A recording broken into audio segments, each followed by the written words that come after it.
everyone, my name is Rick Passek, the Fly Fish Fanatic, and welcome to my tying bench. Today we will be doing an ocean pattern, actually, a tropical one. I figured since hopefully this pandemic, knock on wood, is over, we can start traveling again, and I know a lot of people are going to be heading down towards the tropics and wanting to go after bonefish and redfish and tarpon and that kind of stuff, so I figured I'd go ahead and tie one of those. So here we go. So today in the vise we have a Mustad O'Shaughnessy size 2 saltwater hook. I will be using some Semperfli classic wax thread in orange for the thread. For the flash tail, I'll be using a little bit of the flashabou here. This is 6986 is the color. For the wing, if you want to call it that, this is a Crazy Charlie pattern. For the wing, I'll be using some of the Predator fiber from Semperfli in hot orange. For the underbody, I'm just going to use a little bit of gold Holo tinsel.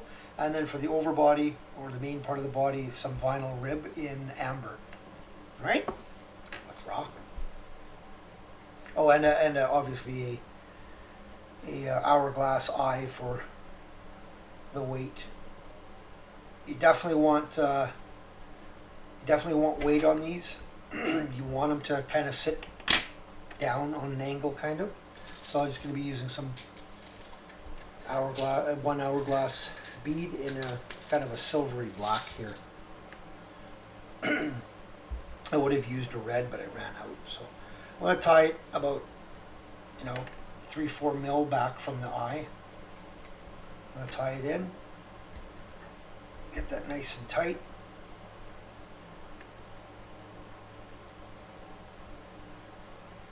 Just figure eight it in, make sure that's nice and tight. Good. At this point I always like putting a little dab of crazy glue or Sally Hansen's or whatever right in there and just let it soak in. Okay, so for the tail, I'm just going to grab 3, 4, 5 of this flashabou fibers, the 6986.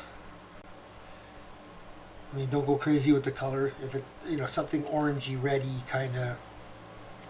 For this pattern, it's going to be a little bit more on the orangey side. So I'm just going to lay it in top, catch it in with my thread. Just in open wraps, get it back. I want to go about to the tip, the point of the hook, maybe a little bit past. That's it. And then I'm just going to leave it right there.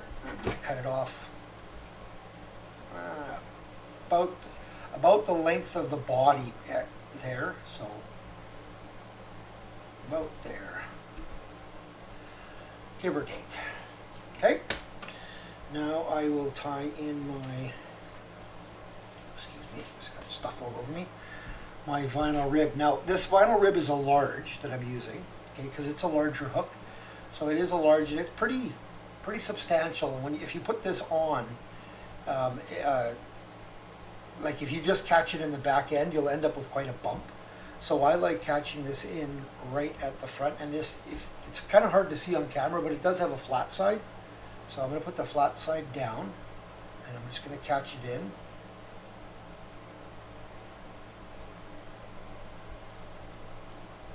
Trying to keep that right on top of the hook. If it goes sideways on you, just do what I'm doing there. Just give it a bit of a turn. I've tied this with the nano silk as well, or the GSP threads, and it works. I mean, you can really crank down on the GSPs, but you also got to be careful because some of these vinyl ribs don't they cut very easy. So there's my vinyl rib tied on. Okay. Now there is another way to do that for those people that haven't used vinyl rib before. What you could do is I'll just do it on a spare piece here that I have. It's just, you can light it on fire, get it melted, and then just pull it out. And then you see how it flattens? And then you can use that flattened area to tie in. So that's, and just right at the back then. So that's up to you which way you like doing it. Okay? So now I'm going to take a little bit of the gold Holo tinsel, and I'm just going to tie that in on my side.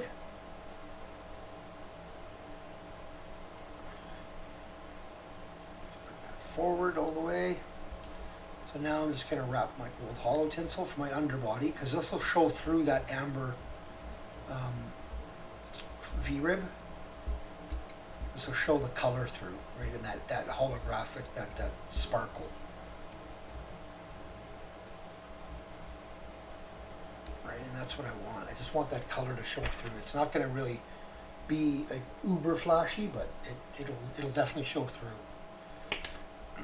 So now your V-rib, you just kind of pinch it forward, just so it doesn't create too much of a bump there, and then you got to make sure you find your flat, and there it is. So you got to go on the flat,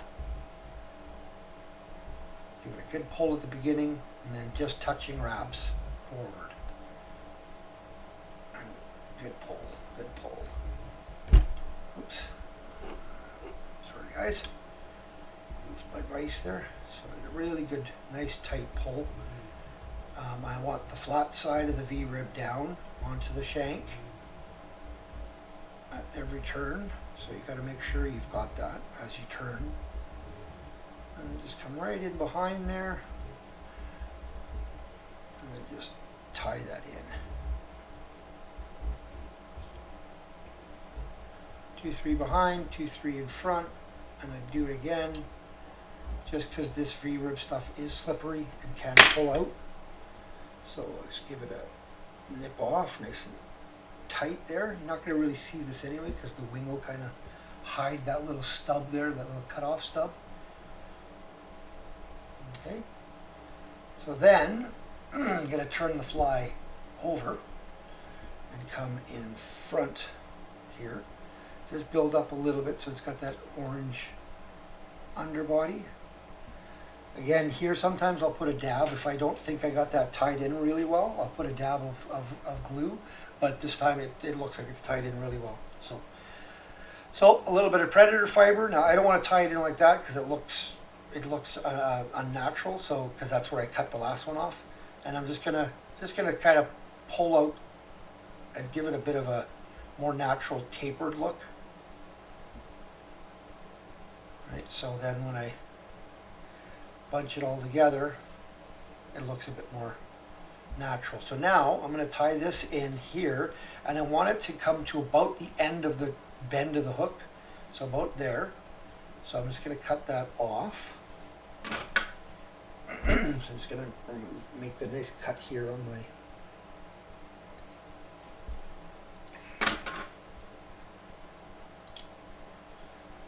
So now I'm going to transfer this over to this hand until I can get it into the other hand, because you got to watch that hook point, right?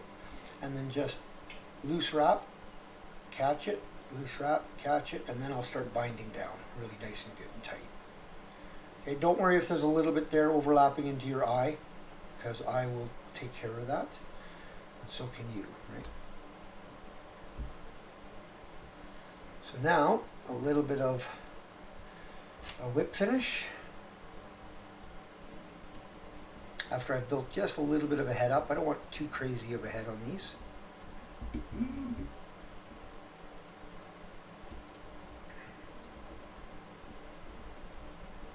Do a couple of sets of whip finishes. Cut off my thread, and then what I'll do is I'll turn it over, and I'll just take my lighter and I'll just zap that eye area just to make any of those. This Predator fiber, any of these kind of fibers, artificial fibers, they melt quite quick, so they'll get right out of that eye there. You can see that they're pretty well gone now. So just a little zap like that.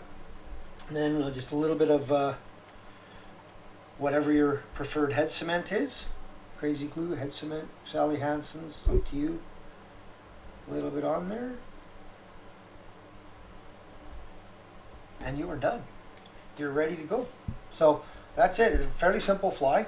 I tie them in various different colors. I use clear V-rib. I use black V-rib. I use red. I use this amber.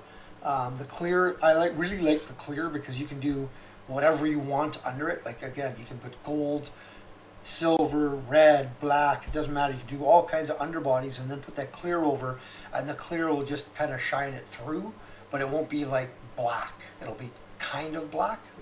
It's really neat. And then I'll switch up my my wings as well. Sometimes I'll use like a Predator fiber like this. Sometimes I'll use a flash as a wing. It all depends on what you want. You can even use deer hair. I just like the Predator fibers because they don't hold up a lot of water. I like the artificials. They don't hold up a lot of water, so they're not so heavy when you're casting, and I find that they move really nicely in the water too. Alrighty, so that's the orange Crazy Charlie. Alrighty, tie lines, everyone. I hope you enjoyed that. If you did, give me a thumbs up. If you've subscribed, thank you very much. If you haven't, please consider doing so. Once I reach 1,000 subscribers, I will be giving away a copy of my books and a assortment of the flies I've tied on this channel. Tie lines.